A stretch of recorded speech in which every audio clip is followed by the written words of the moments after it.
Good mythical morning, folks. My name is Kirti Bardwaj. And I'm Nicole Campbell, and welcome back to Channel Jones News. We're going to get this show started with an update on the multiple conflicts of the Mediterranean region.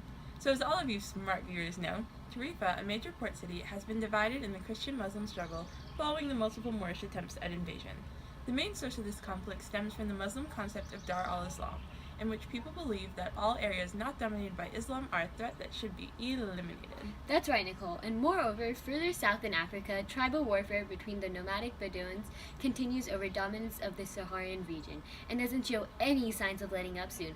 What's that? Guys, it looks like we have a new story coming in of a brave man that is traveling through these crazy conditions. Our field reporter Alekia has caught up with him. Alekia, can you hear us? Whoa, hold up. Let's give everyone a brief synopsis of the start of his story. So initially, Santiago was just a regular shepherd that you find wandering in the fields with his sheep in Andalusia. Although his parents wanted him to become a priest, he instead decided to travel around and become a shepherd. The only thing he really had to look forward to was meeting the merchant's daughter after he saw her the year before.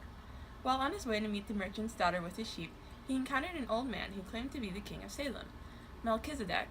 After having a conversation with the king, Santiago rethought his life and what his dreams are, leading him to sell all his sheep and change his entire life. Wow, changing your entire life like that is not an easy decision to be made. After having just one meeting with the King of Salem made Santiago take such a drastic decision, what could have this king possibly said to Santiago to make him change his life completely? Well, apparently it's believed that the King of Salem always appears to people who are trying to reach their personal legend, even if they don't know it. He probably helped Santiago discover his own personal legend, which wasn't to be a shepherd, but instead to find treasure in the pyramids of Egypt, hence why he decided to change his life and start his journey towards the pyramids of Egypt. Before Santiago crosses the threshold of believing in a personal legend, the king gives Santiago the magical stones Urim and Thummim, which will help him make a decision should he be unable to make it himself. These stones are really important, as Santiago believes the stones to be a part of the treasure as well.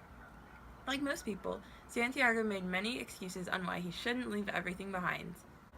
That's right, Nicole. He is so accustomed to the constant support system of his sheep that it is only after he sells them that he realizes the gravity of his decision. So anyways, the king sends him on his way, instructing him to look for the omens for guidance. Skip ahead a little in the journey and we catch up with Santiago in, surprise, surprise, a bar. So he meets a guy, and they get to talking, and before you know it, poor, lonely Santiago has his first friend. Santiago, being the innocent, gullible shepherd that he is, entrusts all of his savings to this complete stranger. And there's mistake number one. Never, ever give your hard-earned money to a complete stranger. I mean, take our government, for example. Our hard-earned taxpayer dollars are going to what now? Golfing trips at Mar-a-Lago and fancy office chairs? Anyways, back to the story. Santiago loses everything and has to start from scratch. Understandably, he experiences a little bit of a loss of purpose as he tries to redraw a new path to achieving his personal legend. However, he still has his oracle stones, and they serve to reassure him that his personal legend is indeed still attainable.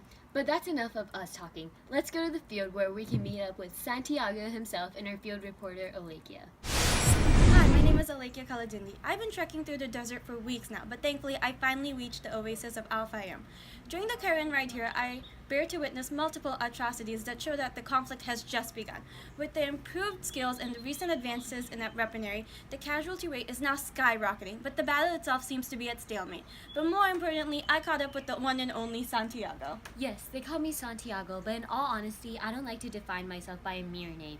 For who are we to attempt to condense the vibrancies of the countless beings on this planet by something as trifling as letters?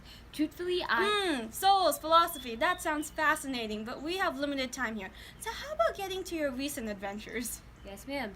After the robbery, I considered the idea that it was a waste to continue my journey towards the pyramids of Egypt, but consultation with Urim and Thummim, it reassured me that my cause was not to be lost. I started working for a crystal merchant to earn money to cross the desert.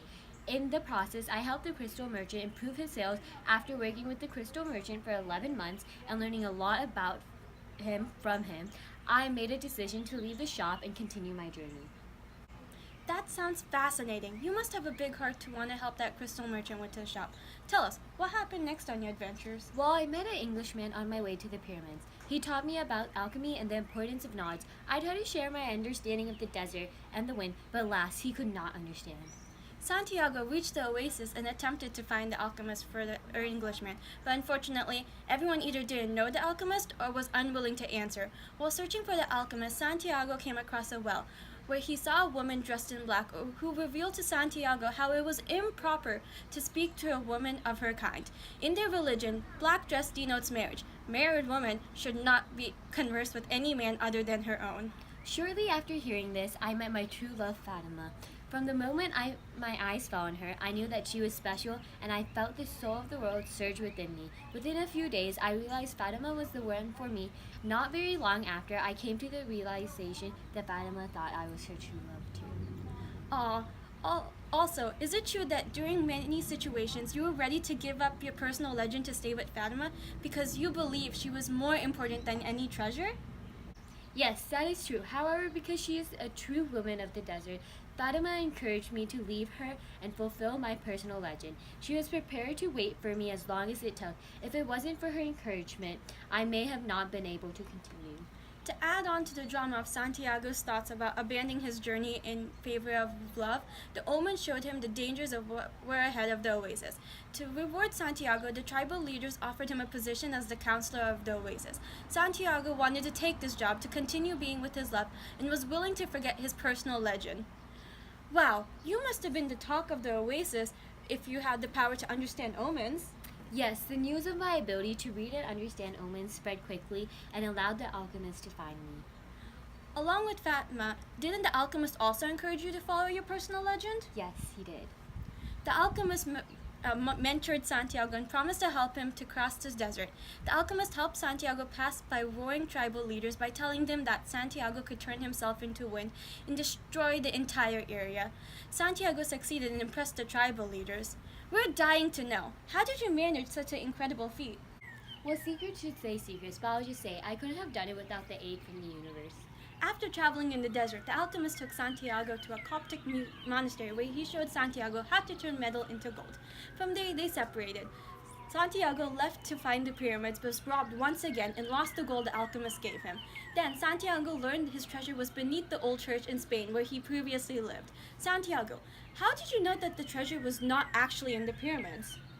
Before the refugees left, one of them told me how stupid I was for coming this far. He too had dreams which led him to go on an unsuccessful trip to find his treasure in the fields of Spain, but he was not as stupid as me to track through the whole entire desert. At this point, I understood the location of my treasure and headed back to the abandoned church in Spain. I found my treasure after digging in the sycamore and placed the rocks Urim and Thummim on top because these items were part of my treasure as well. After locating the treasure, Santiago received a kiss in the wind from Fatima and made him realize it was time for him to return to his lover. The conclusion, he mastered both worlds and fulfilled his personal legend. Boom, boom, boom. Okay, well, the situation is getting worse here, so it's a wrap for today's segment. See you guys tomorrow!